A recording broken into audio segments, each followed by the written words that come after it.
محبت پوری اللہم صلی علی سیدنا مولانا وعلى آل سيدنا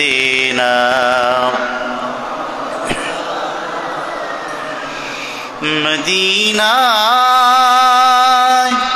যাইতে হৃদয় হয় যে বেকুল অধিক বেকার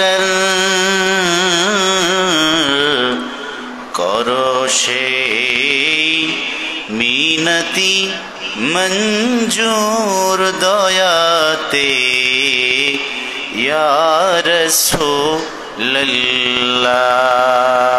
আল্লাহুম্মা সাল্লি আলা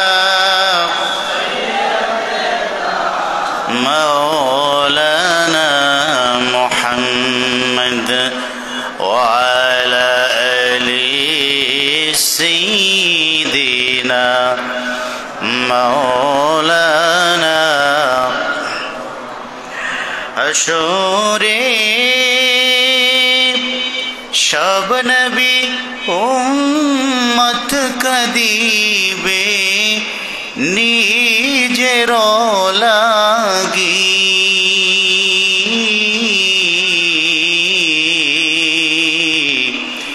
তুমি যে কদবে থাই উম্মতি গো ইয়া রাসূলুল্লাহ আল্লাহুম্মা সাল্লি আলা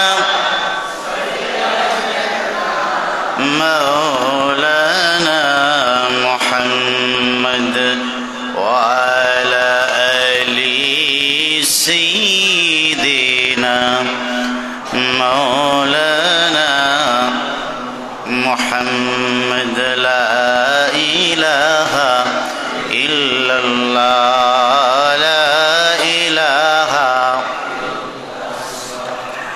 লা ইলাহা লা ইলাহা ইল্লাল্লাহ লা ইলাহা লা ইলাহা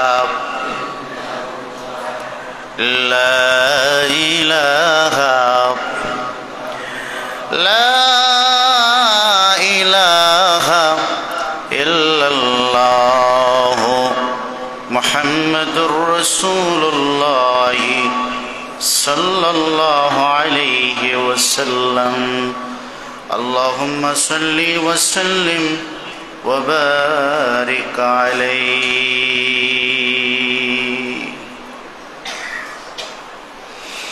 মহান আল্লাহ রব্বুল আলামিনের দরবারে শুকরিয়া জ্ঞাপন করছি যে মালিক পবিত্র জুমার দিবসে আমাদেরকে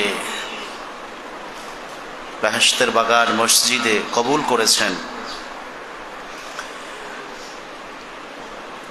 আল্লাহর গোলামীর পরিচয় দেওয়ার জন্য আমরা উপস্থিত হতে পেরেছি।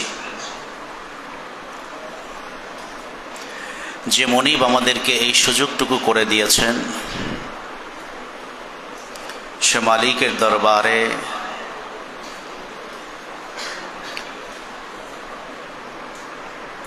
শুকরিয়া আদায় করছি। জবান খুলে সকলে একবার পড়ছি আলহামদুলিল্লাহ। লাখো কোটি তার চেয়ে অনেক অনেক গুণ বেশি দরুদ আর সালাম সৃষ্টিকুলের মহান ব্যক্তিত্ব, সমস্ত নবীদের মাথার তাজ, নবীকুল শিরোমণি, নবিউল আম্বিয়া ওয়াল মুরসালিন, রাহমাতুল লিল আলামিন, নবিউল আকরাম, ফখরে দো আলম, সৈয়দুল কওনাইন, সৈয়দুস সাকালাইন,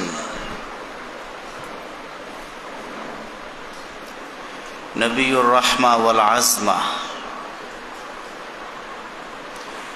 নবিয়ুনা হাবিবুনা সৈয়দি ও সৈয়দুনা প্রিয় নবীজি মুহাম্মদুর রাসূলুল্লাহ সাল্লাল্লাহু তাআলা আলাইহি সাল্লাতু ওয়াসসালামের মুবারক কদম মদিনা আল মুনাওয়ারার পানে আল্লাহ তার প্রিয় হাবিবকে আজ থেকে ১৫০০ বছর পূর্বে মা আমিনার চিরকুটির আলোকিত করে নূর নবী করে মক্কা আল মুকাররমায় প্রেরণ করেছেন।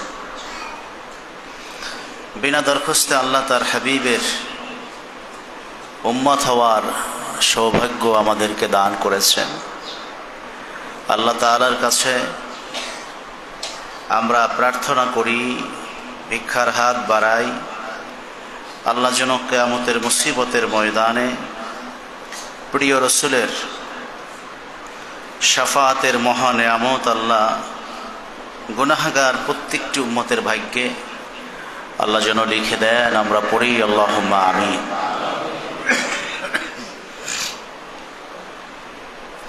পবিত্র জিলকদ মাসের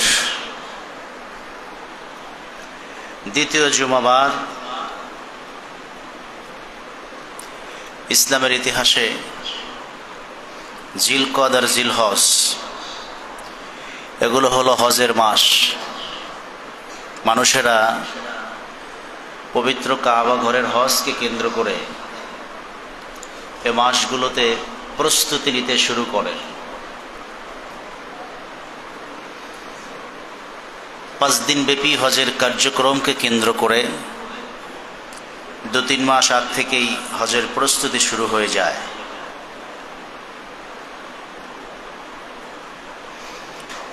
ইসলামের ৫টি বেনা স্তম্ভের মধ্যে অন্যতম হলো হজ,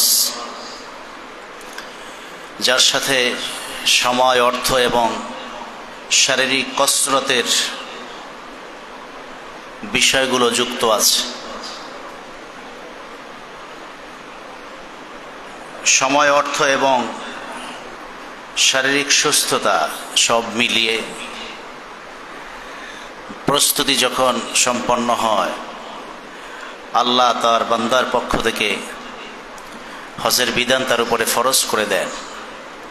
সে ফরজ বিধানকে সামনে রেখে মানুষেরা হজের উদ্দেশ্যে ঘর থেকে বের হয়ে যায়। মূল টার্গেট একটি ঘর, যে ঘরটিকে আমরা কাবা বলে থাকি। মূলত এই ঘরকে কেন্দ্র করে সারা পৃথিবীর আনাচে কানাচে থেকে অসংখ্য অগণিত মানুষের মিলন মেলা পরিণত হয়।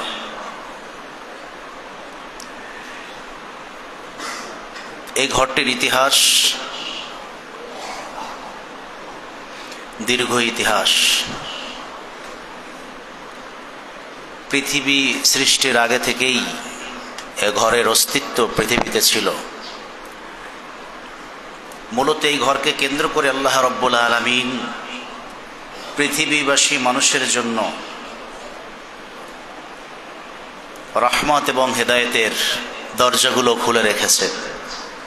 যারা এই ঘর পর্যন্ত পৌঁছে যাবে তারা অগণিত অজস্র রহমত পাবে এবং হেদায়েত হৃদয় ধারণ করবে। যে হেদায়েতের প্রার্থনা প্রতিদিন প্রতি রাকাত সালাতে আমরা আল্লাহ তাআলার কাছে করে থাকি, ইহদিনাস সিরাতাল মুস্তাকিম, আল্লাহ আপনি আমাদেরকে সরল সঠিক পথ দেখিয়ে দিন। এই যে হেদায়েতটা চাই, এই হেদায়েতের শ্রেষ্ঠ কেন্দ্রের নাম হলো কাবা। হেদায়েতের শ্রেষ্ঠ ঘরের নাম হলো বাইতুল্লাহ। আল্লাহ তা কোরআন কারিমে বলছেন, লাল্লাযী বিবাক্কাতা মুবারাকাও ওয়া হুদাল লিল আলামিন। এই ঘরকে কেন্দ্র করে যে মক্কা গড়ে উঠেছে, এর পুরোটাই আমি আল্লাহ বরকত দিয়ে ভরপুর করে দিয়েছি। ওয়া হুদাল লিল আলামিন, এবং মানব জাতির জন্য হেদায়েতের সর্বশ্রেষ্ঠ কেন্দ্র হিসাবে এ ঘরটিকে আমি মক্কায় স্থাপন করেছি। সুবহানাল্লাহ। সুতরাং রহমত বরকত কেনা চায়, হেদায়েত কেনা চায়, আর সেই রহমত বরকত আর হেদায়েতের টানে মানুষেরা ছুটে যায় এ কাবার পানে। আমরা আজকে সংক্ষিপ্ত আলোচনায় এ ঘরের ইতিহাস সম্পর্কে কিছু জানবার চেষ্টা করব। এ ঘরটি পৃথিবীর প্রথম ঘর। এর আগে পৃথিবীতে ঘরের কোনো অস্তিত্ব ছিল না, অর্থাৎ খুঁটি দিয়ে, দেয়াল দিয়ে, ছাদ দিয়ে, চার কোণা তিন কোণা বা একটা ঘরের মতো কিছু তৈরি করা যায়, তার প্রথম সূত্র ছিল এ ঘর। এর আগে পৃথিবীর মানুষ ঘর বলে কিছু জিনিস আছে তা বুঝতো না, এজন্য এটিকে পৃথিবীর প্রথম ঘর বলা হয়। আমি বলিনি, আল্লাহ বলেছে। আল্লাহ রাব্বুল আলামিন বলেন, ইন্না আউওয়ালা বাইতিন উদিআ লিন-নাসি লাল্লাযী বিবাক্কাতা মুবারাকান ওয়া হুদাল লিল-আলামিন। আল্লাহ বলছে, নিশ্চয়ই আউওয়ালা বাইতিন, প্রথম ঘর, উদিআ, যা তৈরি করা হয়েছে, লিন-নাস, মানুষের জন্য। কি আছে সে ঘরে মানুষের জন্য? লাল্লাযী বিবাক্কা, সে ঘরটি অবস্থান করছে মক্কায়। মুবারাকান, সেখানে আছে বরকতের অসংখ্য অগণিত ব্যবস্থা। ওয়া হুদাল লিল আলামিন, সেখানে আছে গোটা জগৎবাসীর জন্য হেদায়েত। হাদিসের দিকে তাকালেও আমরা সে কথাই দেখতে পাই। সহিহ বুখারী 3425, সহিহ মুসলিম 520। প্রিয় রসুলের একজন প্রিয় সাহাবী আবু যর গেফারি, তিনি আল্লাহর হাবিবকে প্রশ্ন করেছেন, ইয়া রাসূলুল্লাহ, আইয়ু মসজিদিন উদিয়া আউয়াল, পৃথিবীর সর্বপ্রথম কোন মসজিদ তৈরি হয়? আল্লাহর হাবিব বলেন, ক্বালা আল মসজিদুল হারাম, পৃথিবীর প্রথম মসজিদ হলো বাইতুল্লাহ, যে ঘরটিকে আল্লাহ তাআলা মক্কায় স্থাপন করেছেন, এটি পৃথিবীর প্রথম ঘর।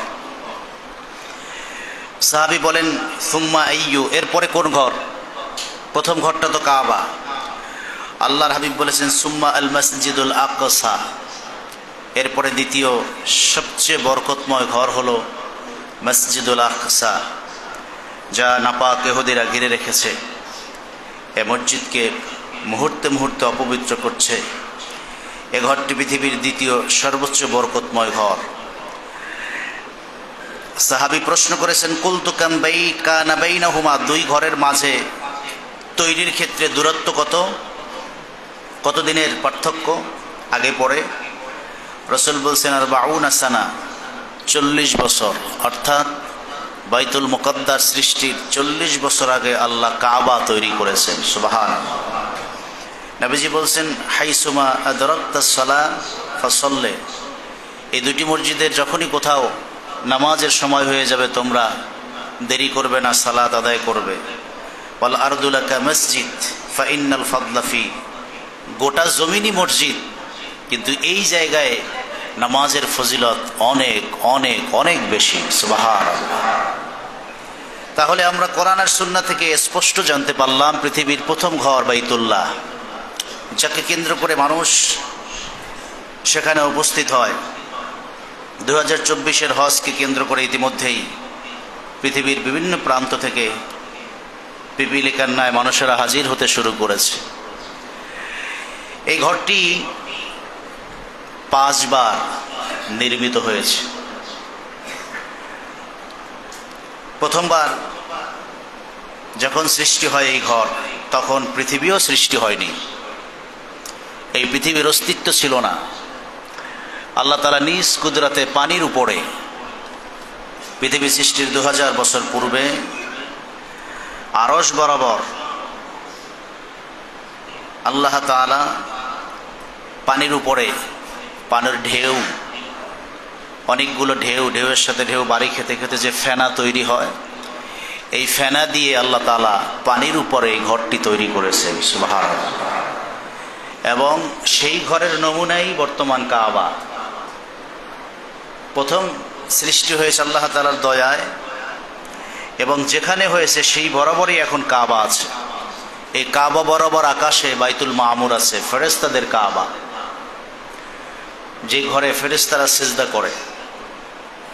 তাহলে প্রথম পৃথিবী সৃষ্টির 2000 বছর পূর্বে এই ঘরটি, বর্তমান কাবা যেখানে আছে এই বরাবর পানির উপরে ফেনা দিয়ে আল্লাহ তাআলা এই ঘরটি তৈরি করেন, এবং আল্লাহ তাআলা এ ঘরকে বরকতময় করার জন্য তার রহমতের দৃষ্টি অনবরত এই ঘরের উপরে দিয়ে রাখতেন। এ ঘরটি হবে মানুষের হেদায়েত এবং রহমতের কেন্দ্র। এই জন্য আল্লাহ এই ঘরের প্রতি কুদরতি দৃষ্টি নিবন্ধন রাখতেন। এমনটাই তাফসির ইবনে আব্বাস, মাজাহারি থেকে শুরু করে একাধিক তাফসিরের মধ্যে এসছে।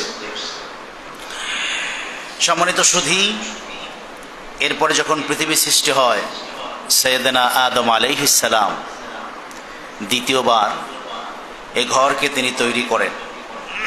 অর্থাৎ আল্লাহ তাআলা আদম আলাইহিস সালামকে স্বপ্নের মাধ্যমে কাবা ঘরের এই আকৃতি দেখিয়েছেন, যেটি পানির উপরে ফেনার দ্বারা তৈরি ছিল।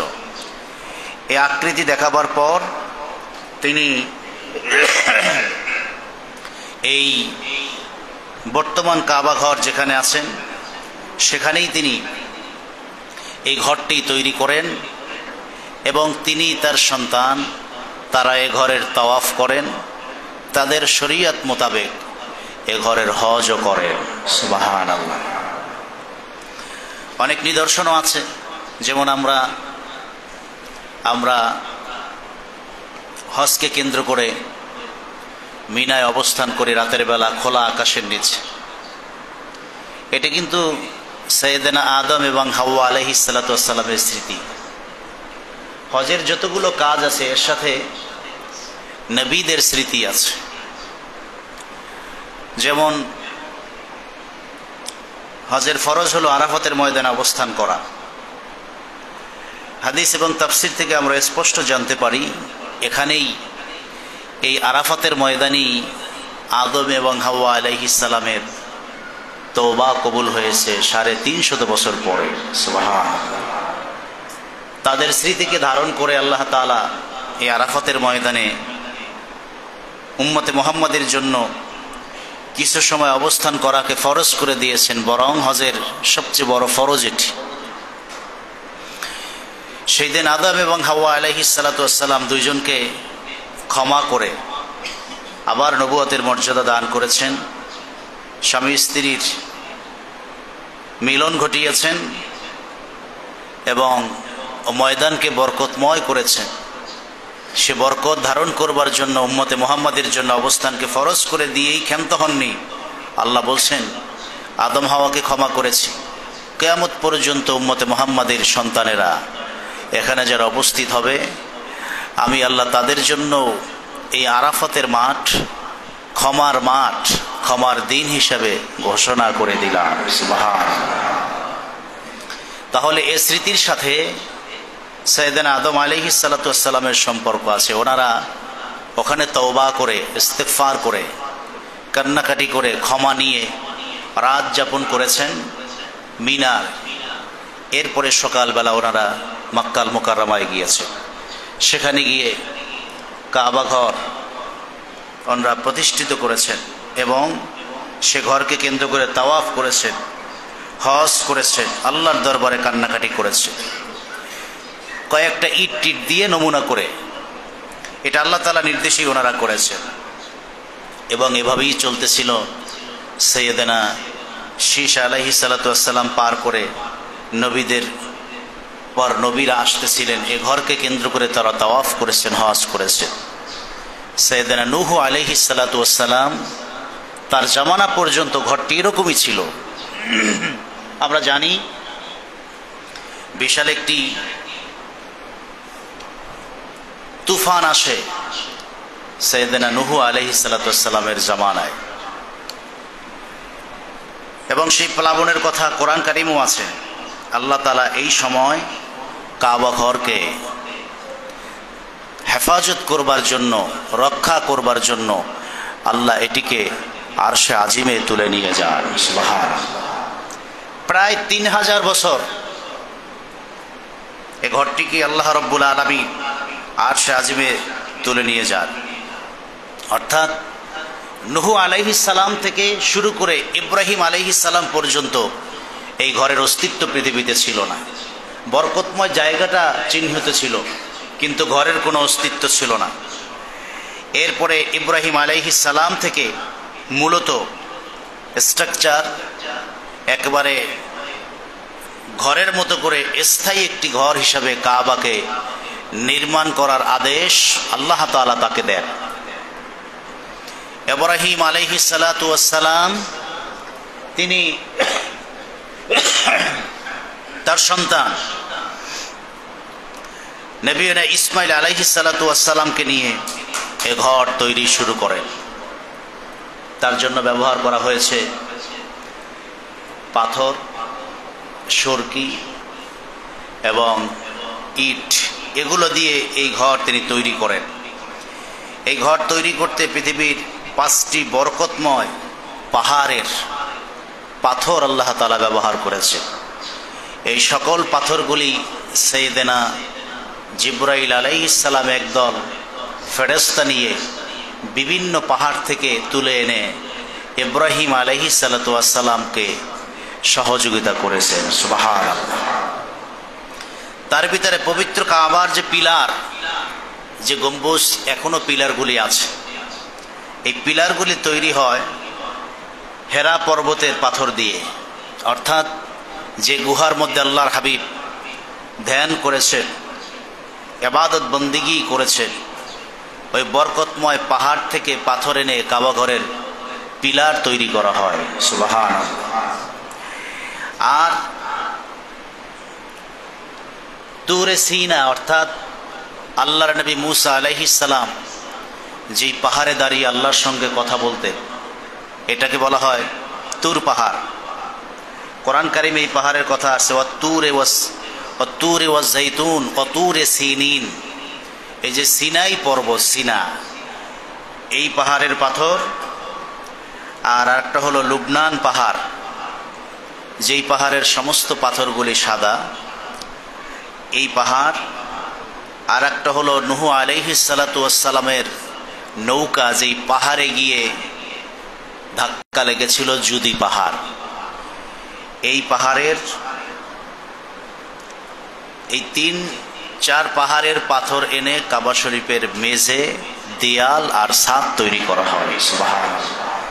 এই পুরো পাথরগুলি আনবার জন্য ফেরেশতা জিবরাইল আলাইহিস সালাম আল্লাহর নবী ইব্রাহিম আলাইহিস সালামকে সহযোগিতা করেছে।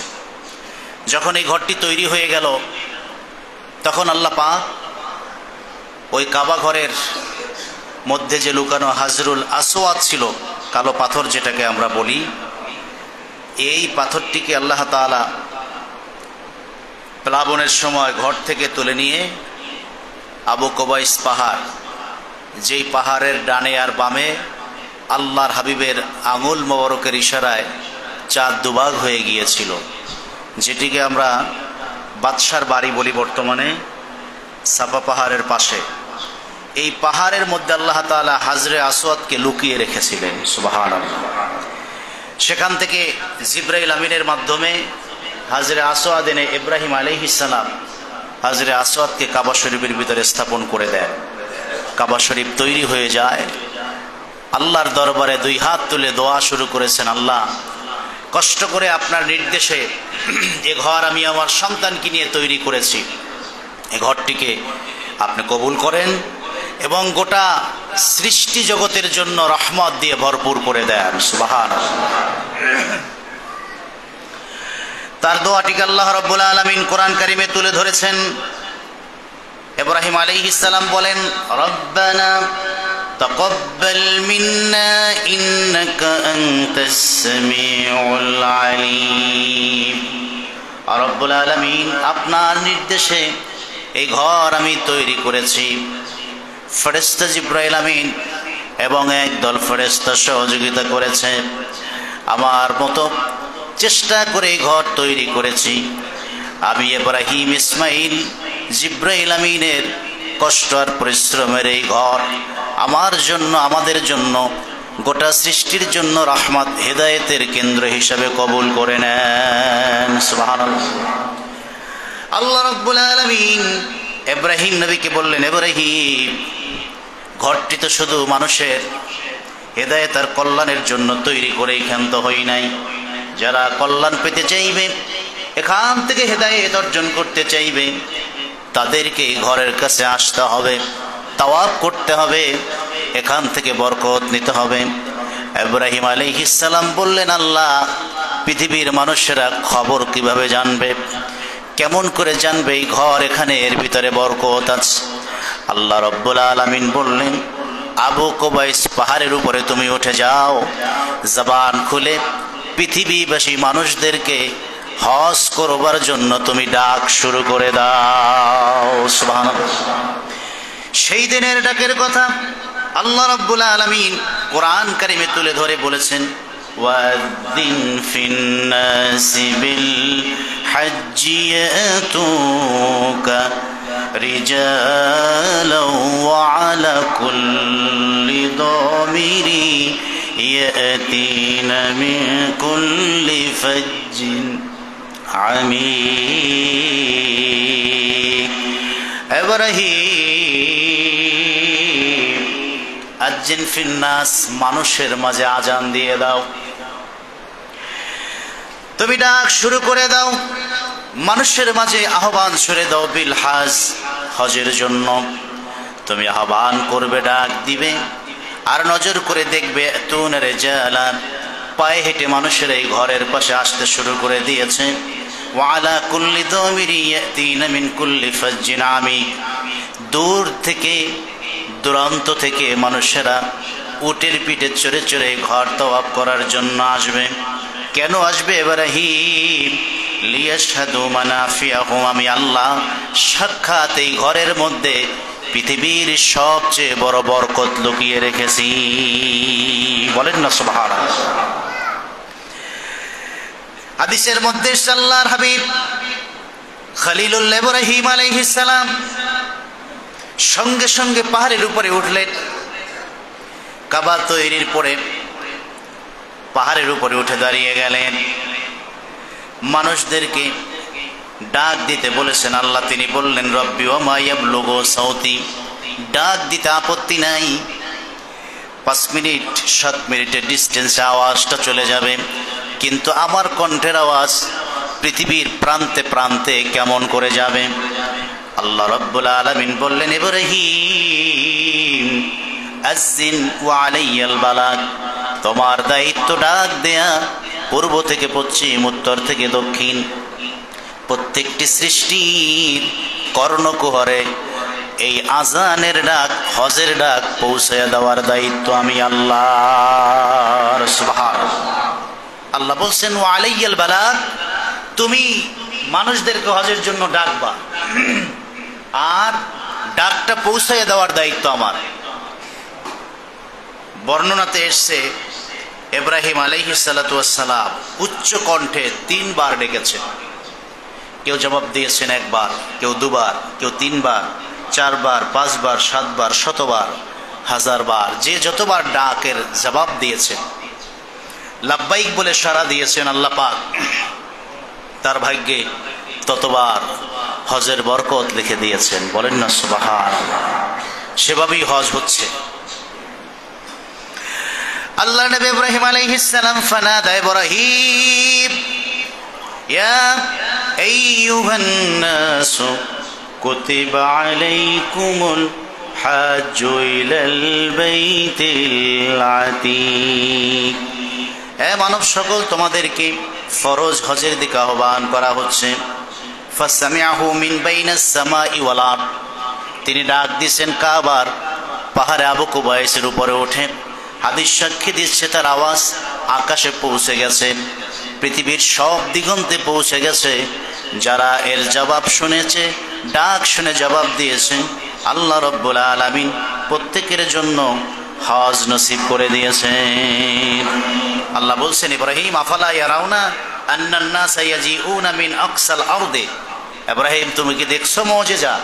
তুমি এখান থেকে ডাক দিয়েছো আর পৃথিবীর প্রান্ত প্রান্ত থেকে মানুষ হাজির হচ্ছে, ওয়ায়ুলাব্বুন, তারা তালবিয়া পাঠ করে তোমার ডাকের সাড়া দিচ্ছে। সেদিন থেকে হজের প্রচলন শুরু হয়ে যায় এবং হজ শুরু হয়ে যায়। বলেন না সুবহানাল্লাহ। ইব্রাহিম আলাইহিস সালাম বলেন, আল্লাহ,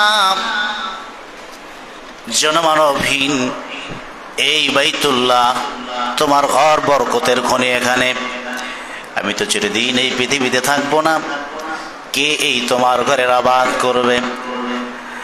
আল্লাহ রাব্বুল আলামিন বললেন, ইব্রাহিম কি বলতে চাও? ইব্রাহিম আলাইহিস সালাম বললেন, আল্লাহ, সেই রসুলকে পাঠাও রূহের জগতে, যার উপরে, যেই নবীর উপরে ঈমান এনেছিলাম, সেই নবীকে পাঠাও, যিনি এই পৃথিবীতে এসে তার উম্মতদেরকে দিয়ে এই বাইতুল্লাহর হজ জারি রাখবে। সুবহানাল্লাহ।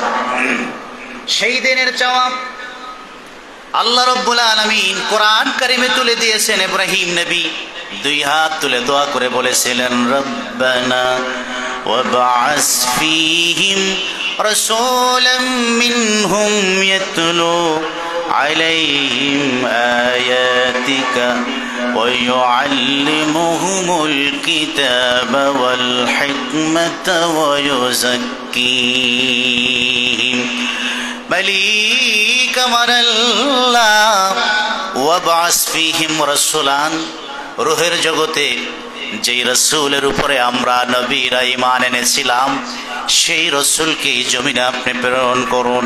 ইয়াতলু আলাইহিম আয়াতি, যিনি পৃথিবীতে এসে কোরআন কারীম তেলাওয়াত করবেন। ওয়া ইউআল্লিমুহুমুল কিতাব, মানুষদেরকে তিনি দ্বীন, ঈমান, ইসলাম, ইলম শিক্ষা দিবেন, কোরআন শিক্ষা দিবেন। ওয়া ইউআল্লিমুহুমুল কিতাবা ওয়াল হিকমাতা, তিনি বিজ্ঞানের জ্ঞান শিক্ষা দিবেন। ওয়া ইউযাক্কিহিম, মানুষের কলব, তাজকিয়ে নফস, কলব পবিত্র করার দ্বীন, ইসলাম, কোরআনের শিক্ষা দিবেন। আল্লাহ রাব্বুল আলামিন বলেন, ইব্রাহিম দোয়া কবুল।